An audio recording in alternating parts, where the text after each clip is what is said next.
Ang guys, ito itsura ng ano, cylinder head ng Mazda 3 1.6, 2006 to 2012 model. Kung local pa C6 engine, ito CY pag Japan. CY pag Japan CY. Pakita natin para may idea kayo kung anong itsura ng surplus Japan. Sa sariwa. Pati ilalim. Yan. Ito, sabi ko sa inyo, CY.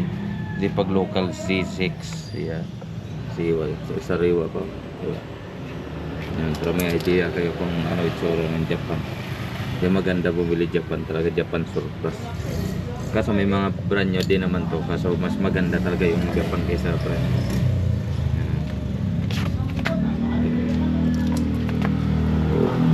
Sariwa.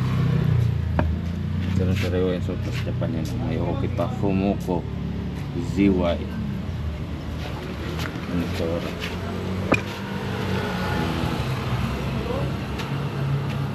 Yan, sariwa.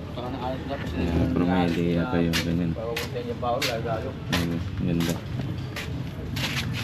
Yan guys, yan. Para may alam din kayo kung gusto nyo mamili, di ba? May idea kayo kung paano tignan. Mazda 3 1.6, yung lumang Mazda 3 lang. Yung hindi pa non-sky active pa. Ayan siya, sariwa. Surplus Japan, grabe yung sariwa. Diba? Guys, yan lang.